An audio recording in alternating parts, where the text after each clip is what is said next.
사랑하는 모든 성도님들의 삶에 주님의 위로와 평강, 은혜가 늘 함께 하시기를 바랍니다.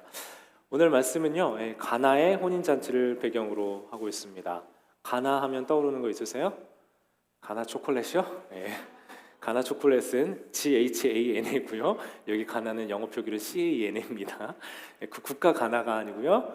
이스라엘 북부에 있는 갈릴리 지방이에요. 예수님이 어디 출신이시죠? 네, 갈릴리 지방 안에 있는 나사렛 출신이세요. 이 나사렛이라고 하는 작은 동네에서 태어나셨는데요. 이 배경이 이 가나 그 갈릴리 일대라는 것은요. 유대인들은 이렇게 집단 주거 서식지가 있었거든요. 그리고 오늘 본문을 보면 예수님의 어머니 마리아와 예수님 그리고 제자들이 잔치에 함께 초대받았다는 점에서 생각해 보면 이 잔치는 아마도 예수님 어머니인 마리아에 가까운 친척 잔치였을 확률이 좀 높습니다.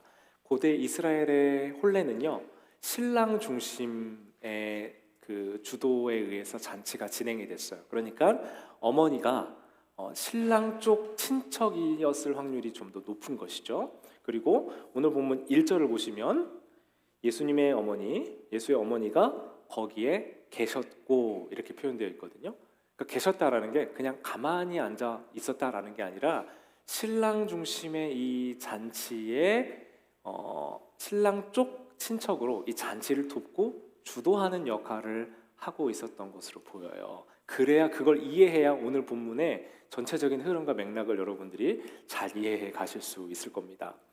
결혼식은요, 기쁨의 자리입니다. 우리 교회도 또 기쁨의 잔치를 또 앞두고 있고 작년에도 또 올해도 기쁨을 앞두고 있습니다. 그런데 여러분, 이 기쁨의 잔치를 상징하는 아주 중요한 음식이 한 가지가 있는데요.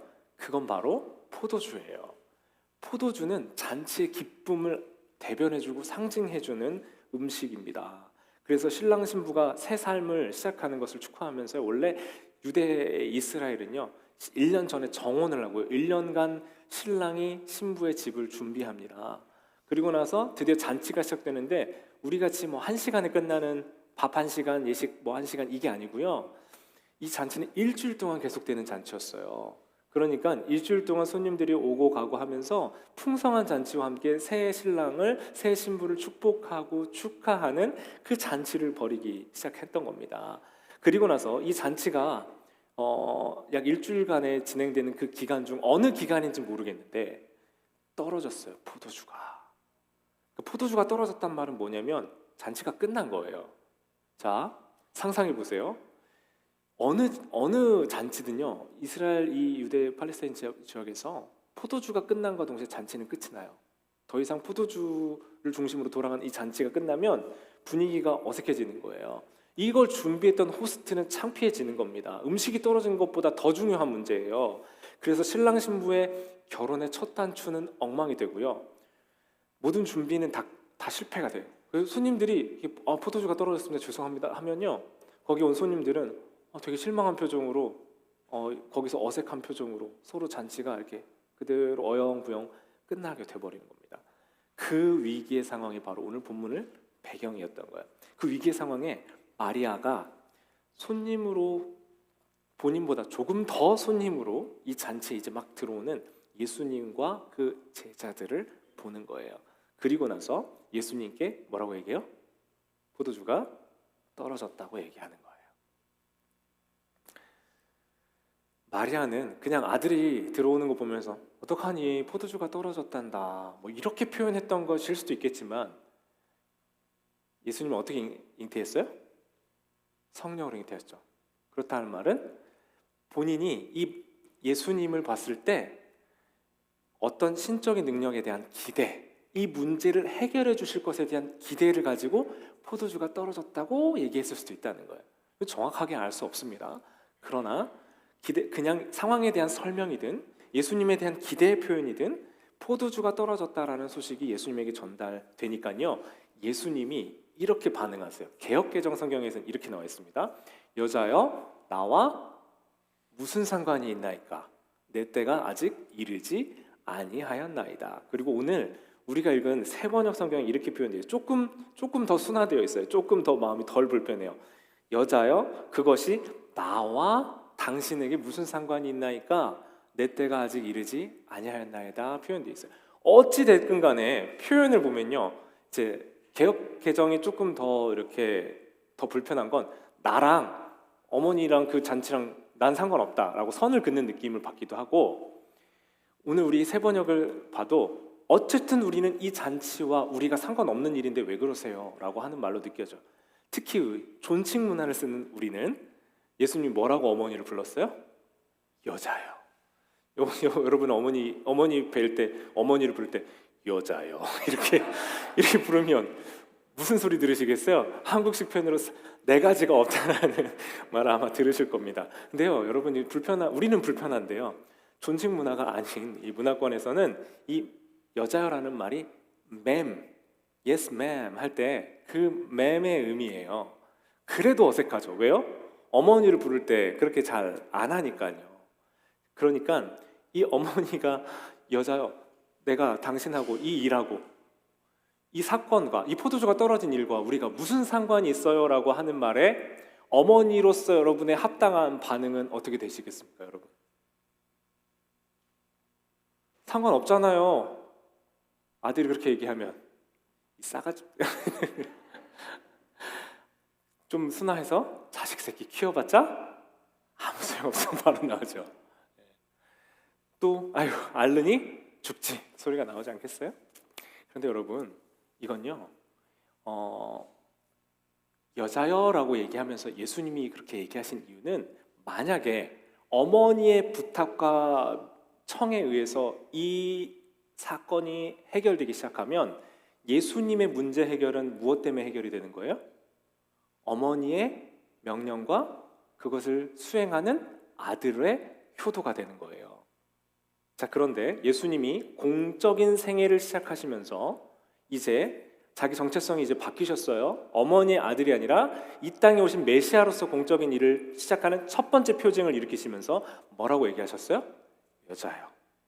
공적인 표현으로 바꾼 거예요. 그러니까 하나님의 명령을 수행하며 일하는 하나님의 대리 역할, 하나님의 명령과 뜻을 이루는 수행자로서의 일을 시작하시면서 그렇게 말씀하시면서 공식적인 호칭으로 어머니를 대하신 거예요. 내가, 그리고 또 이어서 덧붙여서 뭐라고 하시죠? 아직 나의 때가 이르지 않았다고 얘기하세요. 내 때가 이르지 않았대요. 내 때가 이르지 않았다라는 건 예수님이 뭘 하러 오셨어요? 죽으시고 고난받으시고 죽으시고 부활하셔서 우리의 생명의 구원자, 구주가 되기 위해서 오셨잖아요. 근데 그 일을 시작할 때가 아직 안 된 거예요.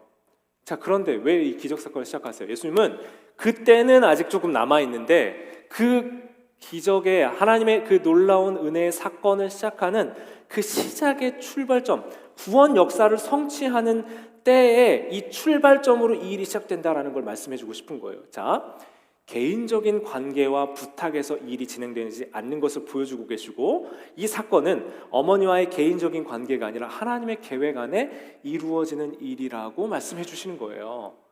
여러분, 예수님이 가끔요 성경 다른 복음서도 보면 예수님이 그냥 부탁하면 그래 알았다 하고 이렇게 해결해 주시는 게 아니라 시험하시고 이렇게 까칠하게 대하시는 장면이 있어요. 예를 들어서 수로보니게 여인, 그 마가복음 7장에 보면은 그 예수님한테 와가지고 고쳐달라고 부탁을 하거든요. 그런데 그 유대인에게 줘야 되는 은혜가 먼저이고 너희 그 걔에게 주는 거 마땅하지 않아 라고 얘기하니까 그 여인이 겸손한 마음으로 주여 걔들도 상에서 떨어지는 부스러기 먹잖아요 라고 얘기하잖아요. 그걸 보고 예수님이 반응하셨고 또 그것에 대한 믿음의 고백이 아름다운 것도 사실입니다. 그런데 가끔 보면요 예수님이 좀 까칠하게, 오늘 본문처럼 이게 부탁을 들어주시는 게 아니라 예수님이 겉바속촉, 겉은 이렇게 좀 까칠하시고 속은 촉촉한 남자라서 못 듣는, 안 들어주는 척하다가 그래도 내가 마음이 약해서 들어줘야지 하면서 어떤 기적을 행하시는 게 아니라요, 그 누군가의 명령과 부탁이 아니라 전적인 예수님의 의지와 하나님의 주권하에 의해서 그 일이 진행된다는 걸 보여주시기 위해서 이런 과정들을 보여주시는 거예요. 자, 그러니 오늘 내 때가 이르지 않았어요, 여자여 하는 이 한 표현 안에는 하나님의 구원 역사와 하나님의 계획 하에서 예수님의 공적인 사역이 시작되었다라는 예수님의 자기 인식과 이 사건에 대한 풍성한 설명이 담겨져 있다라는 말입니다. 자, 그럴 때 여러분, 우리 같으면 서운한 마음으로, 섭섭한 마음으로 쭈뼛쭈뼛대고 있었을 그런 상황에 마리아가 놀라운 고백을 하죠. 뭐라고 해요? 5절에 보면 일꾼들에게 이르기를 무엇이든지 그가 시키는 대로 하세요 라고 얘기해요. 무엇이든지 그가 시키는 대로. 자, 생각해 보세요. 가끔 저는 이 본문 구절이 해결이 좀 안 됐었어요.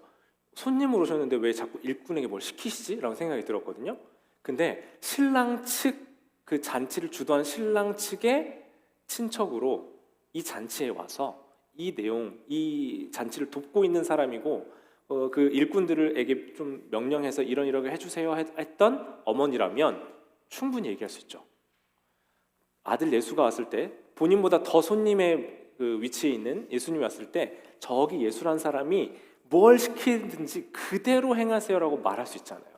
자, 근데 마리아의 이 고백을 통해서 예수님은 손님으로 오셨는데 이 손님으로 왔던 잔치가 마리아의 고백으로 인해서 바뀌어요. 어떻게 해요?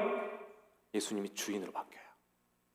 마리아의 고백은 예수님을 이 잔치에 왔다가 그냥 갈 수 있고 아무 상관없는 사람에서 이 잔치를 주관하고 주도할 수 있는 호스트가 되게 하는 고백을 하였다라는 거예요. 예수님의 때와 계획을 다 알지는 못했어요. 그러나 마리아는 그 알지 못하는 와중에 이 고백을 통해서 순종과 신뢰를 고백하면서 여러분, 예수님을 그 잔치의 호스트로 초대했습니다.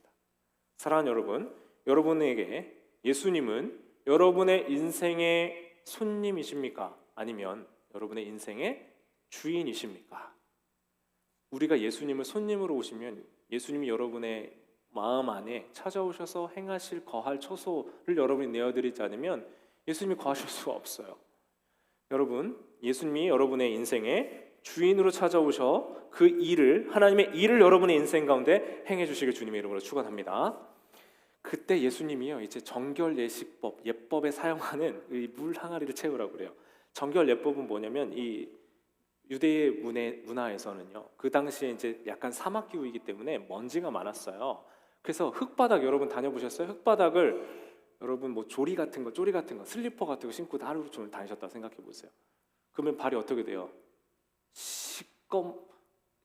허옇죠?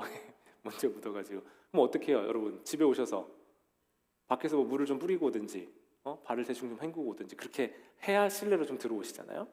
자, 유대에는 환경적인 요인도 있지만 더 중요한 게 있어요. 유대 정결 예법이라는 게 있어요. 그래서 유대인들은 자기가 밖에 나갔을 때 부지 중에 자기가 만지면 안 되는 것, 접촉하면 안 되는 것들을 혹시 만지고 접촉했을까 봐 자기를 씻는 정결 예법을 했어요. 그게 오늘 본문에 나와 있는 정결 예식 예법이라고 얘기해요. 그래서 유대인들이 이렇게 손과 발에 물을 깨끗하게 씻으면서 늘 쓰는 정결 예를 위한 항아리가 있었던 거예요. 자, 근데 그 항아리가 하나가 아니고요, 잔치집이니까 6개가 있네요. 하나가 얼마나 큰 돌 항아리냐면 한 180에서 120리터 정도 됐어요. 우리 그 물통으로 쓰는 5갤런짜리 그거 있잖아요. 그거 한 4개 이상 되는 사이즈예요. 최소한 4개에서 8개 정도 되는 거예요. 그러니까 높이는 한 1m, 최소 이 정도 되고, 둘레가 이거보다 넓은 돌 항아리 큰 게 하나, 둘, 셋, 넷, 다 6개 큰 게 이 잔치집에 있었던 거예요. 그런데 그 물에 예수님이 뭐라고 했어요? 물을 갖다가 채우라고 하죠. 자, 바꿔서 얘기해 보세요. 바꿔서 그러면 그 물에, 항아리에 원래 물이 있었어요? 없었어요? 없었어요. 왜요? 이미 다 쓴 거예요. 이 잔치 안에 들어가 있는 사람들이 들어가기 전에 물을 다 자기 손발에 씻는데 이미 다 썼다고요. 그리고 나서 그 잔치에 참여하고 있어요. 자, 사랑하는 여러분, 여기 중요한 지점이 있어요.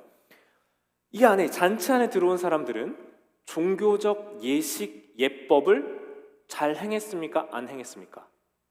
잘 행했던 사람들이에요. 종교적 예법을 다 했다고요. 근데 포도주는 떨어졌고요, 이제 그 잔치의 기쁨은 끝나게 돼요.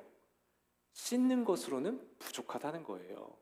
종교적 예식은 다 했지만 그들이 누릴 기쁨은 금방 끝날 거라는 거예요. 여러분, 구약의 율법도 마찬가지예요. 유대인들이 지금까지 지켜온 법의 기준과 테두리 안에서 그렇습니다. 그 기능은요, 율법은 죄를 깨끗하게 씻는 역할을 했어요. 씻겨지는 거예요. 율법은 문제를 해결해줘요. 그런데 기쁨과 만족을 줄 수 없어요. 죄는 깨닫게 합니다. 근데 생명을 주지 못해요. 기준은 제시해요. 이거 해, 이거 하지 마. 기준은 제시하지만 마음속 안에 있는 깊은 갈증을 풀어주지 못하는 거예요. 예수님께서는 이 율법의 한계를 알고 이 한계를 넘어서 그걸 완전하게 하기 위해서 오셨잖아요. 그래서 예수님은요, 율법이 끝나는 이 지점에서 예수님의 사역이 시작되는 거예요. 예수님의 구원의 구속의 은혜가 시작되는 겁니다. 그 사건이 바로 오늘 우리 본문의 배경이 되는 가나 혼인잔치의 물이 포도주가 되는 기적이다라는 거죠. 사랑하는 여러분, 여러분의 인생에 물이 포도주가 되는 기적이 있으세요, 없으세요? 있어요, 없어요? 없어요? 없지 않아요, 여러분. 예수님이 여러분이 인생에 이미 오셔 그 여러분의 물과 같은 인생을 포도주로 기쁨으로 변화시키는 그 일을 예수님이 이미 하셨다라는 거예요. 여러분을 만족시키는 그 생명의 구원을 이미 예수님이 이루어 주셨어요. 우리가 간증이라고 얘기할 때는 항상 그것만 몰두해요. 뭔가 이런 놀라운 일이 있었어요 라고 물이 포도주 되는 사건에만 기억하고 있어요. 그러나 예수님이 오늘 우리에게 보여주시는 그 일들의 근원을 우리가 조금 더 살펴보면 눈앞에 보여지는 사건의 대단함과 놀라움이 아니고요, 우리 내면의 영적인 본질, 우리의 생명을 주시기 위해 오신 그 예수님이 뭔 일을 하고 계신지가 더 중요하게 강조되고 있는 거예요. 자, 요한복음 2장 9절을 볼게요. 잔치 맡은 이는 포도주로 변한 물을 맛보고 그게 어디서 났는지 알지 못하였으나 누가 알아요? 물을 떠온 일꾼들, 그들은 알았다. 그들은 알고 있었대요. 물을 떠온 일꾼들은 알았어요. 물이 변해서 포도주 됐네. 자꾸 우리가 뭐에 포커스를 맞추냐면 물이 변해서 포도주가 된 기적 사건에 우리 모든 포커스. 우와, 이게 진짜인가? 가짜인가? 가능한가? 성분 변화가 어떻게 일어나지?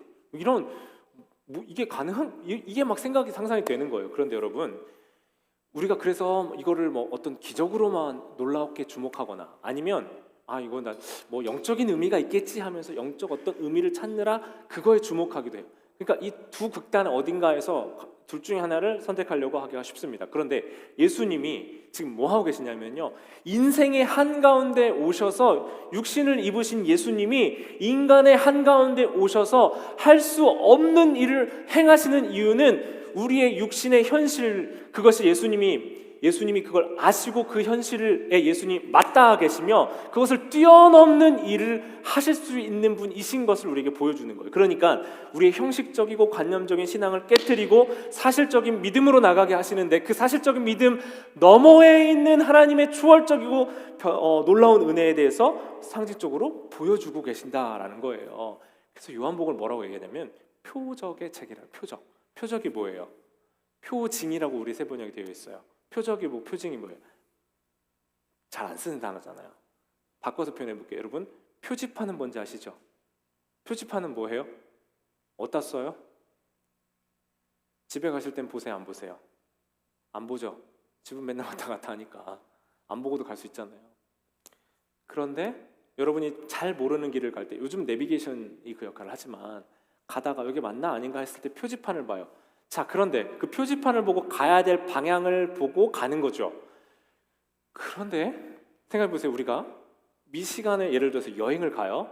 미시간에 있는 어디 표지판에 여행을 갑니까? 안 갑니까? 가요, 안 가요? 안 가죠. 표지판을 향해 가진 않아요. 표지판은 가기 위한 목적의 그 목적을 지시해주고 안내해주는 역할을 해줘. 자, 기적이라는 이 표징은 뭐냐면요, 예수님이 누구신지를 보여주는 표지판이에요. 그러니까 그 자체가 우리의 목적을 삼아야 되는 대상이 아니라 그걸 통해 예수님이 누구이신지를 보게 되는 거예요. 표지판을 통해 예수님이 하나님의 아들이시구나라는 걸 이 표적을 통해서 보는 거예요. 그래서 우리는 이 사건을 통해서 뭘 봐야 되냐면요, 기적이라는 표적보다 더 큰 예수님이라는 진짜 기쁨을 여러분이 보시기를 바랍니다. 그러니까 기적이라는 표지판을 보고 거기에 다 도달해서 거기에 머물러 있으면 안 되는, 중요하죠. 기적이라는 표적이 중요하죠. 근데 그게 우리가 머물러 있을 대상이 아니라는 거예요. 제가 지하철에서 잃어버린 책이 하나 있어요. 아직도 기억나요. 한참 읽다가 잃어버린 책 제목이 하나 있는데 한국에서 더 있다라는 책이에요. 제가 깜빡해가지고 다시 그걸 찾으러 갔어요. 제가 갔는데 없는 거예요. 제가 근데 속으로 기분이 나쁘지 않더라고요. 그 더 있다라는 책을 보면서 누군가가 그 책을 통해서 우리 예수님을 만나기를 원하는데, 네. 그 더 있다라는 책의 제목을 보면서요, 여러분, 오늘 제가 사실은 처음에 더 있다라고 책 제목을 정했어요. 말씀 제목을.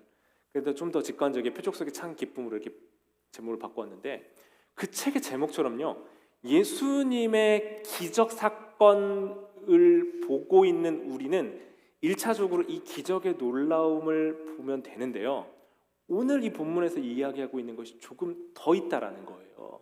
그게 뭐냐고요? 그게 뭐냐고요? 자, 잔치집에 있던 사람들은 뭘 보고 좋아했어요 지금? 와, 포도주, 와, 최상급 포도주 나왔어. 저 포도주 잘 몰라서 포도주 좋은 거 뭐 있어요? 뭐 샷도 뭐 머시기 뭐 그런 거 있어요?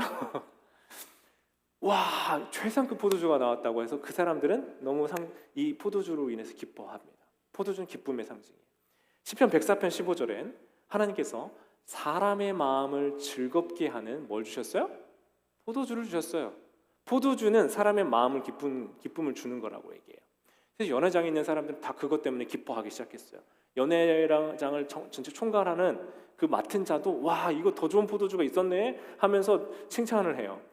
자, 그런데 거기 연회장 안에 손님으로 왔던 사람들은 뭐만 보고 있어요 지금? 포도주에만 꽂혀 있는 거예요 지금. 포도주가 주는 기쁨만 알고 있어요. 그런데 예수님의 명령을 일했던 일꾼들은 뭘 알아요? 그 포도주가 어디에서 왔는지를 알아요. 그리고 오늘 11절을 보면 중요한 말씀이 나옵니다. 예수께서 첫 표징을 갈릴리 가나에서 행하여 자기의 영광을 드러내시니, 여기가 중요해요 여러분. 그 다음 같이 읽어보세요. 시작. 그의 제자들이 그를 믿게 되었다. 이 잔치에서 어떤 사람은요, 똑같은 잔치 안에 있어요. 그런데 이 똑같은 잔치 안에서 어떤 사람은 포도주의 맛과 향에 취해 있고 그것을 기뻐하고 좋아하고 끝납니다. 어떤 사람은 그것이 어떤 연유로 일어난 기적인지 그것을 일으키시는 분이 예수님이 궁금해지기 시작했어요. 어떤 사람들은 그를 구원자, 메시아로 믿기 시작했습니다. 사랑하는 여러분, 여러분 이 본문을 보면서 무엇을 보시고 경험하시겠습니까? 우리의 피상적인 인생의 경험은요, 대부분 여기 머물러요.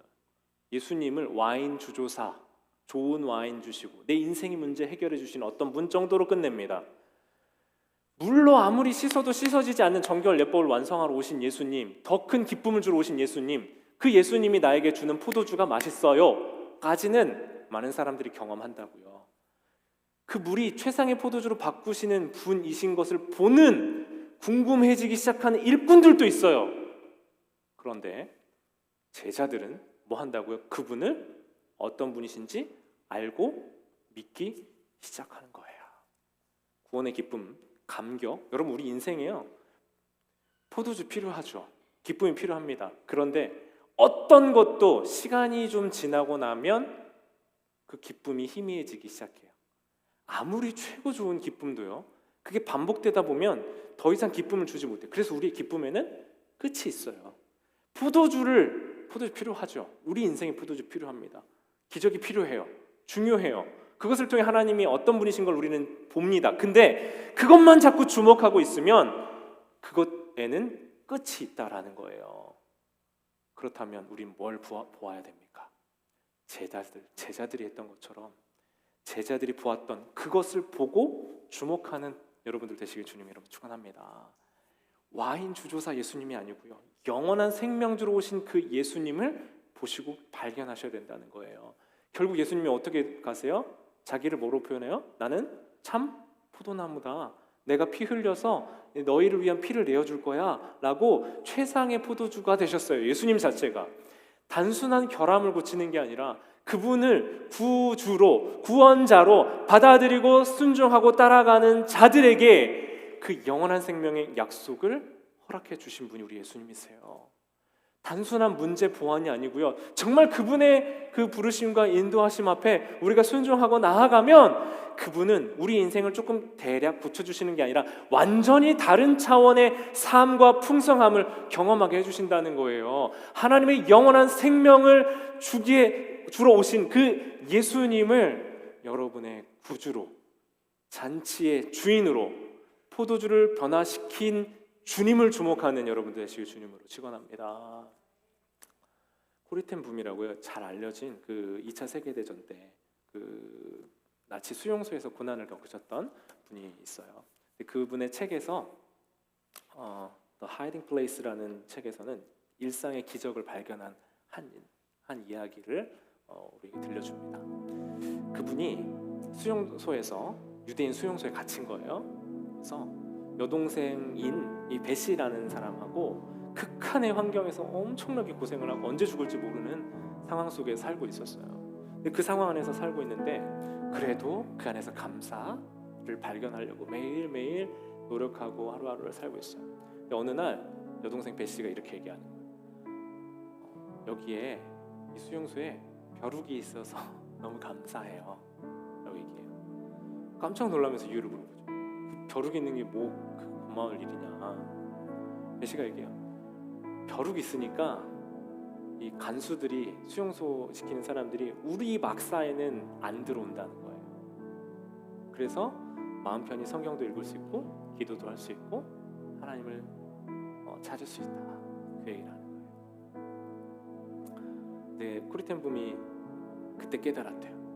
벼룩같이 작고 우리를 불편하게 하는 그것도 왜 이런 거 왜 존재하는 거야 하는 그것도 우리에게 감사와 생명 은혜를 주는 그 은혜로 작동할 수 있다. 그리고 훗날 이렇게 얘기해요. 가장 힘든 순간에도 하나님께서는 일상 속에서 우리를 지키시는 기적을 보여주셨다. 여러분 사실 벼룩한테 안 물려 보셨으면 이게 얼마나 어려운 고백인지 모르실 거예요. 저도 뜯길 만큼 뜯겨봤거든요. 네. 우리 한 10년 전에 이제 그 교회가 한번 문 닫을 뻔했어요. 노예에서 저희 뭐 벼룩 있고 위생 문제가 안 좋으니까 그냥 교회를 폐쇄하라고 했던 적이 한번 있었답니다. 저는 없었을 때지만. 그리고 이제 한 4, 5년 전에까지 이제 완전히 정말 우리가 리모델링하고 싹 다 오래된 물건들, 뭐 50년, 100년 된 안 쓰는 물건들 참고 있던 것들 정말 다 버리고 이 카펫 다 걷어내고 이런 변화들 속에서 하나님이 우리에게 주신 은혜, 그것들 감사하는 시간들을 우리는 이미 충분히 가졌죠. 그런데 우리의 기적과 고백은 어떤 식이냐면 뭔가 눈에 보이는 결과가 변화와 이런 간증의 이야기들이 크게 있으니까 이건 너무 감사하다 하고 누군가에게 얘기하고 증명할 수 있을 만큼의 이야기들일 때 그게 우리 입 밖으로 나올 때가 많아요. 근데 사실 진짜 감사한 건 뭐예요?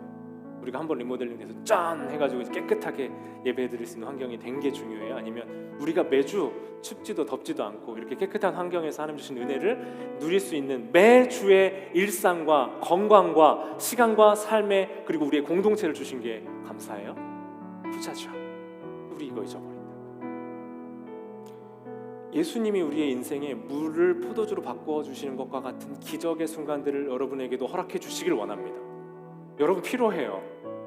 하나님이 주권자이심을, 예수님이 우리의 구주이심이, 그분의 능력이 우리의 인생 가운데 선포되는 이 기적의 사건이 우리에게 필요하다고요. 필요한데 그 포도주의 맛과 기쁨에 취해 있는 건 잠깐이라니까요. 그 포도주를 물을 포도주로 바꾸어 주시는 분을 바라보셔야 돼요.